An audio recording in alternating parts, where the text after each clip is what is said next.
Glória a Deus. Esse é um texto muito conhecido de todos nós. Essa é uma das profecias mais marcantes da Bíblia. Ela foi dada a esse grande homem de Deus, Ezequiel. Em um período completamente caótico do povo de Deus, onde todos estavam exilados na Babilônia. O povo de Deus estava exilado na Babilônia nessa época, e nessa época o povo estava bem servido de profetas. Nós tínhamos profetizando lá no palácio Daniel, nós tínhamos profetizando em Judá Jeremias, nós tínhamos também profetizando lá na Babilônia, junto ao rio Quebar, profeta Ezequiel. Nós vemos que tanto Ezequiel quanto Jeremias profetizam algo muito semelhante. Jeremias, ele vai profetizar sobre o vaso que quebra na mão do olheiro e traz consigo uma mensagem de restauração. E da mesma forma, Ezequiel também profetiza uma mensagem de restauração através do vale de ossos secos. Os irmãos estão acompanhando isso? A mesma mensagem, Deus está falando: eu vou restaurar vocês.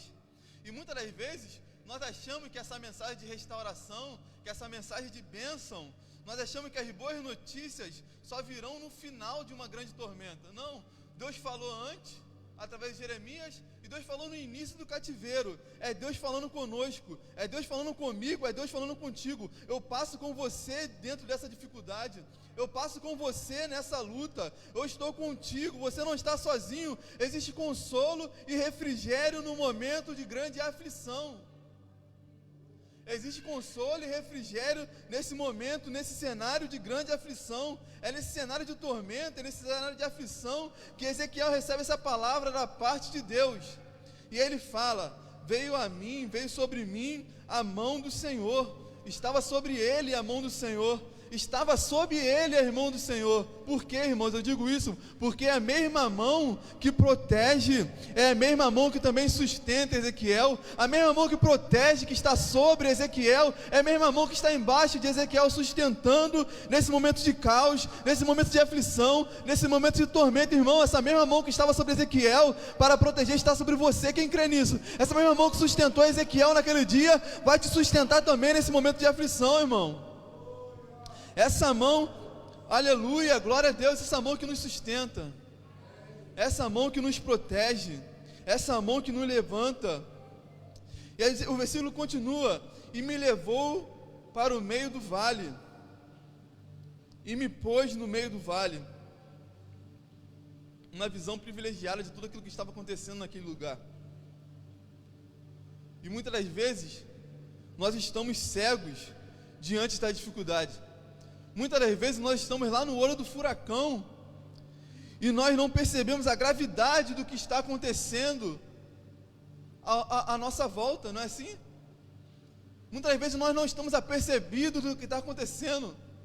A tormenta é grande, a dificuldade é grande, a coisa está difícil, muitas das vezes nós estamos lá no olho do furacão e nós não percebemos. É necessário hoje abrirmos os nossos olhos e percebemos onde estamos. Percebemos o que está acontecendo ao nosso redor, e aí nós vamos perceber que o que era impossível, Deus fez. O que é impossível, Deus faz, irmão. Aleluia.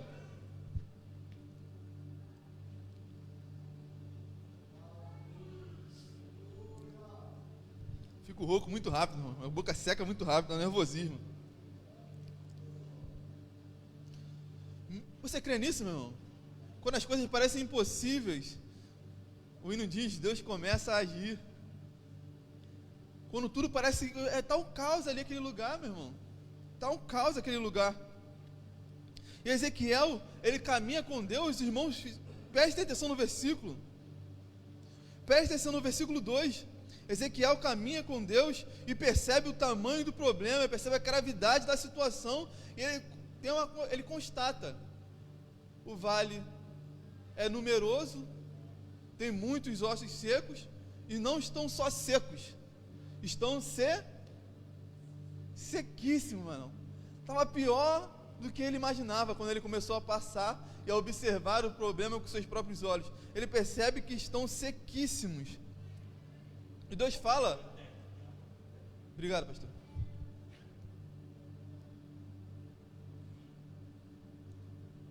E Deus fala com ele: Ezequiel, filho do homem, acaso poderão reviver esses ossos? Acaso poderão reviver os seus ossos? E o que nós temos respondido diante desse vale de impossibilidades que se apresenta muitas vezes em nossas vidas, irmão? O que nós temos respondido para Deus diante desse vale de impossibilidades? Existem 3 tipos de pessoas e com 3 tipos de respostas. Existem os desistentes, que falam: Deus, não tem mais solução para essa causa. Deus, já não tem mais jeito, já acabou, já era. Existe esse tipo de pessoa e nós conhecemos esse tipo de pessoa. Muitas das vezes nós fomos esse tipo de pessoa que desistimos diante das impossibilidades, diante das dificuldades. E não é assim em todas as áreas da nossa vida, mas em alguma área você já passou por isso, irmão. Talvez você já desistiu de alguém. Talvez você já desistiu dos seus sonhos de conquistar algo, né, pastor? Muitas das vezes nós nos conformamos com a situação e desistimos. Esses são os desistentes. Meu irmão, está repreendido em nome de Jesus. Existe solução para isso que você está passando. Existe também aquele que tem uma fé limitada. Eu acho que eu me enquadro nessa situação. Eu responderia exatamente igual a Ezequiel: Senhor Jeová, tu sabes, se for a tua vontade, Senhor. É ou não é assim? Se for a tua vontade, se for a vontade de Deus, isso irá acontecer. Eu tenho uma frase, com uma pregação que eu escutei há muitos anos atrás, eu guardo no meu coração: Deus quer, só depende de você. A maioria das coisas são assim, irmão. Deus quer, só depende de você. Existem aqueles que têm uma fé corajosa, que falariam: Senhor, tu podes. Eu creio. Senhor, eu sei que tu faz. Meu irmão, tenhamos essa confiança. Tenhamos essa confiança em nossos corações de falar: Senhor, eu sei que tu faz. Eu sei que tu podes. Eu creio que tu irá fazer, em nome de Jesus. A vitória é nossa pelo sangue de Jesus operando, Senhor. Quem impedirá? Meu irmão, você vai sair aqui hoje com a tua vitória. Quem crê? Irmão, eu creio que tu vai sair hoje com a tua vitória em suas mãos. Eu creio que você vai sair com a solução dos teus problemas hoje. E Ezequiel creu. A Bíblia vai falar: então profetizei segundo o que me foi ordenado. Versículo 7 vai falar isso. Ezequiel, ele vai fazer o quê? Vai falar só aquilo que foi ordenado. Só aquilo que lhe foi mandado. Ele se atém somente à palavra de Deus e nada mais, irmãos. Meu irmão, que exemplo para os nossos dias. Que exemplo dos nossos dias. Hoje eu quero falar para você que tem falado demais, irmãos. E eu abro um parêntese para falar sobre isso. Ezequiel se atém a profetizar somente aquilo que Deus mandou e nada mais. A Bíblia vai falar que nós somos o sal da terra. E o sal, ele realça o sabor da comida, não é assim, irmãos? Ele realça o sabor da comida. Ele não troca o sabor da comida. Nós sabemos quando o arroz está com sal ou quando está sem sal, mas sabemos que é arroz. Nós sabemos, conseguimos identificar. O sal, ele realça o sabor da comida. Ele não muda. Quem convence do erro, quem convence do pecado das pessoas é o Espírito Santo de Deus, irmão. Pesa uma responsabilidade sobre nós, de nós sermos moderados, como seria o uso ideal do sal, meu irmão. Como seria o uso ideal do sal, pesa essa responsabilidade sobre nós de sermos moderados. O que você faz pode atrapalhar, o que você fala e faz, pode atrapalhar a ação do Espírito Santo sobre a vida de alguém. Eu vou repetir isso, o que você fala ou faz pode atrapalhar a ação do Espírito Santo sobre a vida de alguém. E ai daqueles que fizerem um dos pequeninos se desviarem da presença de Deus. O texto vai falar que é melhor que amarrasse uma pedra de moinho no seu pescoço e se lançasse ao mar. Olha a gravidade do que é isso, de nós, de você que fala demais, meu irmão. Se nós falarmos demais. Lugares extremamente salgados se transformaram em desertos. Águas extremamente salgadas, que não tinham equilíbrio, diminui muito as suas espécies de planta e de animais. Isso é ciência. Sal demais estraga, meu irmão. Sal demais estraga, tira o equilíbrio de tudo. Como é difícil comer comida salgada, né?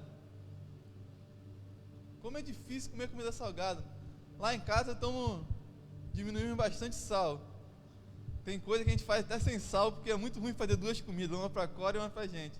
Como ela não come sal, arroz a gente já faz sem sal agora. Algumas outras coisas também que a comida dela ela não quer comer. Agora quando vê a gente comendo no nosso prato, já era. Ela vem no pulo, correndo para comer. Como é difícil comer a comida salgada, meu irmão.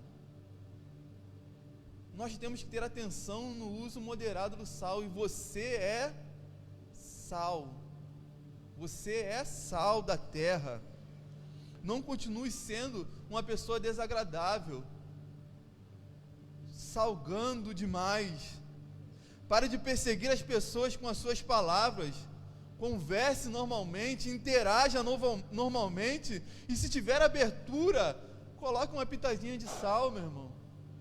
Se tiver abertura, Manel, coloque uma pitadinha de sal. Mas aprenda a interagir normalmente com as pessoas. Conversar sobre os assuntos do cotidiano. Se tivermos abertura, coloquemos uma pitada de sal, que é a pregação do Evangelho, e assim nós iremos temperar esse mundo. Não é com sal demais que nós vamos temperar esse mundo, pastor. Muitas pessoas estão equivocadas quanto a isso, e acabam afastando as pessoas à sua volta. Meu irmão, tem maior exemplo que João Batista? Que palavra dura que ele falava, e como os cultos que ele ministrava estavam cheios. As pessoas iam até o deserto escutar a palavra de Deus. E muitas vezes nós colocamos culpa no povo. E muitas vezes nós colocamos culpa nas pessoas. E não de nós que somos os mensageiros da palavra de Deus. Talvez a maneira que nós passamos a mensagem não está de uma maneira interessante para que as pessoas possam ouvir. Os irmãos estão entendendo isso? A mensagem é de quem? Deus. Quem é o mensageiro? Nós. Nós que passamos a mensagem de Deus. Será que nós temos passado a mensagem de Deus de uma forma interessante? Eu abro um parênteses mais uma vez para falar sobre como Natan fala com Davi, meu irmão. Para meditar sobre isso. Que sabedoria para falar com aquele homem naquela situação que ele se encontrava. Isso é tornar a mensagem interessante aos ouvidos de quem irá escutar. Isso é tornar a mensagem de Deus, que é algo extremamente interessante. E muitas vezes nós perseguimos as pessoas com as palavras, nós perseguimos as pessoas, mas que nós temos que ter sabedoria na hora de passar a palavra de Deus em nome de Jesus. Aqui tem pessoas, homens e mulheres de Deus, aqui tem pessoas que são sal nessa terra, e é o que Deus tem nos chamado para fazer, trazer, e tem que ser feito com bastante equilíbrio. Chegamos à consciência de que a palavra de Deus que nós pregamos, nós falamos aos ouvidos, ela muitas vezes ecoa na mente das pessoas, mas quem toca no coração é o Espírito Santo de Deus. Quem toca no coração é o Espírito Santo de Deus. O alvo do pregador não é o coração das pessoas. Entenda isso. Eu não estou aqui para te emocionar. Emoções passam, irmão. Emoções passam. Uma geração A nossa geração é uma geração que está querendo sentir, que os pregadores tentam tocar os corações das pessoas.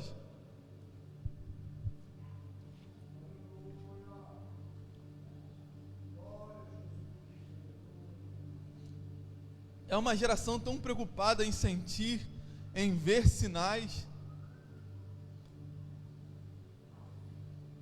Por isso que tem se levantado tantos falsos profetas, irmão. Hoje está na moda os coaches que sabem mexer com os sentimentos, que sabem como tocar nas suas emoções. Hoje em dia, as músicas estão dessa forma, irmão.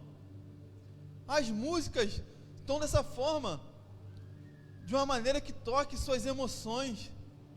A música, são poucas as músicas que estão te levando à adoração verdadeira, que é o propósito dessa arte, que é a música no meio do culto. Nós adoramos ao Senhor com arte no culto, através da música. A música é uma arte, e ela realmente, senão, novelas não tocavam as pessoas, teatro não tocavam as pessoas.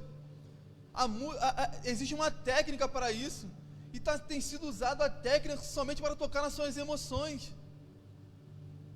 Tem sido usado palavras que toquem somente nas suas emoções, e essa geração está preocupada somente em sentir, irmão, não está preocupada em ser.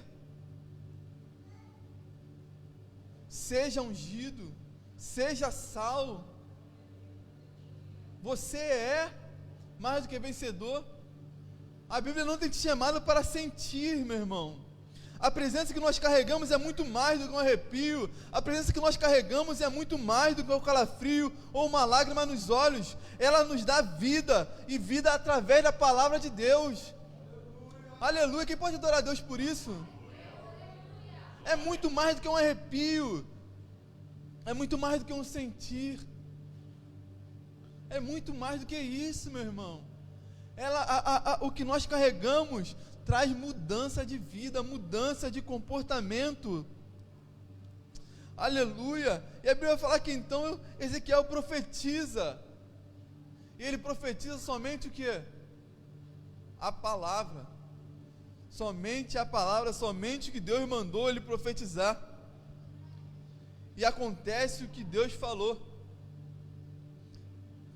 farei entrar em vós o Espírito e vivereis, tereis tendões, farei crescer carne, estenderei pele, porém em vós o Espírito e vivereis. Enquanto Ezequiel profetizava, cada osso volta para o seu lugar de origem. Estavam todos desconectados, mas segundo a palavra que saiu da boca do profeta, que veio da parte de Deus, eles se conectaram, osso com osso, irmão. Nervos apareceram, veias, carne surgiu e a pele cobriu tudo. Quando a palavra de Deus é proclamada, o impossível começa a se mover. Quem crê nisso?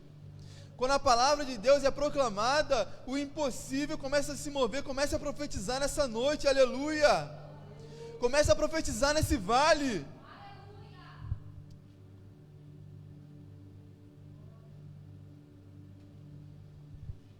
Meu irmão, esse vale de impossibilidades que tem se levantado, começa a profetizar sobre ele, meu irmão. Eu não sei qual o vale que você está passando, não sei qual é a sua impossibilidade, mas eu te convido a profetizar sobre esse vale e ver um milagre acontecer na tua vida em nome de Jesus. E esse é o verdadeiro avivamento. Um verdadeiro avivamento é um avivamento que traz vida. Um avivamento que te mantém morto não é um avivamento verdadeiro. Um avivamento que te mantém morto nos seus próprios pecados não é um avivamento verdadeiro. Um avivamento que tenta te manipular, meu irmão, não é um avivamento verdadeiro. Um avivamento que só manipula os seus sentimentos, ele só te torna aquele bonequinho de ventríloco. Estou te dando trabalho, né, pastor?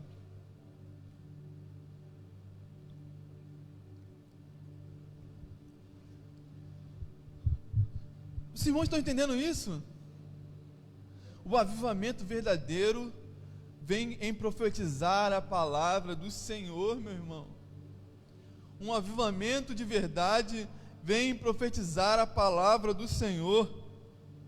Vem em profetizar segundo a palavra do Senhor. Não é através de manipulação. Não é, aleluia, através de direção do ser humano, meu irmão, mas é através da palavra do Senhor, porque quem dá vida é o Espírito Santo, e o Deus que promete, Ele faz, e Ele tem prometido um avivamento, meu irmão. Ele tem prometido um avivamento para o seu povo, aleluia. Ele tem prometido a restauração para o povo de Deus, para o mundo, aleluia. A primeira promessa foi versículo 5, meu irmão. Os irmãos estão com a Bíblia aberta? Versículo 5 vai dizer: assim diz o Senhor Deus a estes ossos: eis que farei entrar em vós, eis que farei entrar o Espírito em vós, e vivereis. Porei tendões, farei crescer carne, estenderei pele, e porei em vós o Espírito. Versículo 8: e olhei, e eis que havia tendões sobre eles, e cresceram as carnes, e se estenderam sobre eles peles, mas não havia neles o Espírito. A graça hoje, meu irmão, te revela o que você já tem, onde você já chegou, e te mostra que falta bem pouquinho para a obra terminar. Só o que faltava era o quê? O Espírito. E muitas das vezes nós reclamamos e não reconhecemos que já tem tendões, e não reconhecemos que já tem carne, e não reconhecemos que já tem pele, e que falta tão pouco para que a obra termine, para que a obra se acabe. Falta tão pouco, e nós estamos reclamando. Mas hoje eu te convido, meu irmão, a graça hoje te revela isso. O que já tem, o que Deus já começou a fazer na sua vida, é aquele que começou a boa obra, Ele é fiel para terminar. Aquele que começou a boa obra, Ele é fiel para terminar. Falta tão pouco para completar a obra na sua vida, Juninho. Falta tão pouco, João Vitor, para a obra se completar. Falta tão pouco para a sua família ser abençoada, Felipe. Falta tão pouco, Jussara, para você ver o cumprimento da promessa na sua família. Já foram tantos alcançados. Falta tão poucos a serem alcançados. Eu te convido hoje a profetizar sobre esse vale, meu irmão. Esse vale de impossibilidade, eu te convido hoje a profetizar sobre ele. Versículo 9, meu irmão. Versículo 9 vai aprofundar mais sobre isso. Ezequiel constata: Deus, está faltando, ele percebe que está faltando algo, está faltando um Espírito. E Deus fala com ele.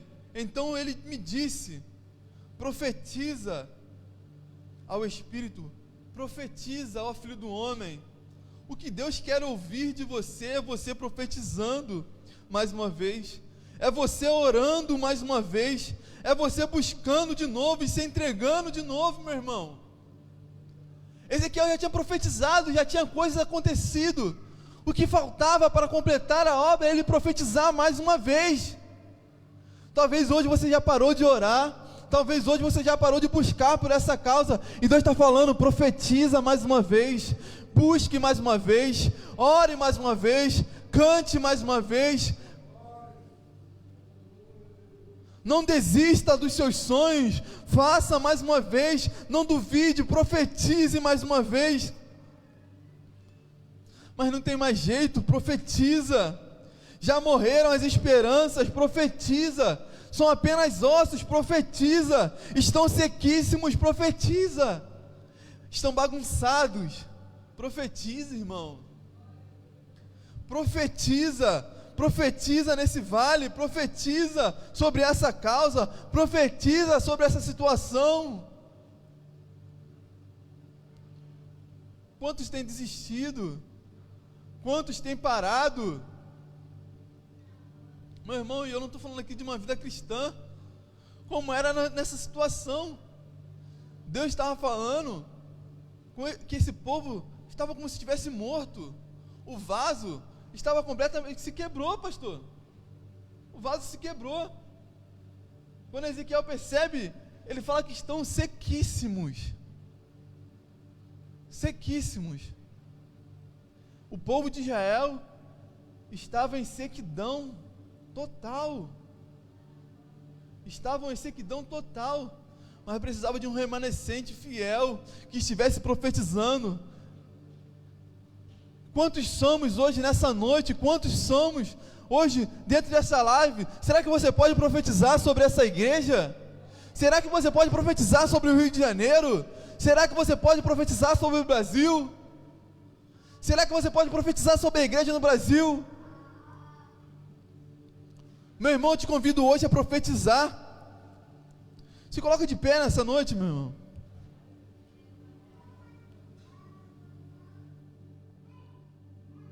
Se coloca de pé. Ezequiel profetiza no vale. Existe uma coisa muito interessante nesse texto, e é uma revelação da parte de Deus, Manel. A Bíblia vai falar, o texto vai dizer que depois que Ezequiel profetiza, as coisas começaram a acontecer? Foi isso, irmãos? Não foi depois que Ezequiel profetizou. Enquanto Ezequiel profetizava, os ossos, a bagunça começou a ser arrumada, meu irmão. Não é no próximo culto, não. Não é quando acabar esse culto, não. Deus já está resolvendo a bagunça que está se instalando no seu lar. Deus está resolvendo a bagunça que está lá no seu trabalho. Os ossos irão começar a se juntar. O osso que estava espalhado lá na outra ponta começou a se ajuntar. Será que você pode clamar nessa noite? Será que você pode pedir a Deus e profetizar nessa noite? Aleluia. Será que você pode clamar a Deus nessa noite? Enquanto você clama, não é no próximo culto que irá acontecer. Enquanto você clama, não é depois da bênção apostólica que irá acontecer. Enquanto você clama, é nesse momento que o milagre começa a acontecer na tua vida. Quem crê, irmãos? É nessa hora, é nesse momento, é aqui nesse lugar. O Deus que faz o impossível, Ele começa a agir em nossas vidas. Os ossos que estavam espalhados, talvez esse osso é um filho, talvez esse osso é um emprego, talvez esse osso é um vizinho, talvez esse osso é um irmão. Eu só sei que a bagunça vai ser organizada em nome de Jesus. Deus não é um Deus de bagunça, Deus não é um Deus de confusão. Quando Ele entra, Ele organiza. Será que você pode clamar por Ele nessa noite? Clame ao Deus das impossibilidades nessa noite. Aquilo que é impossível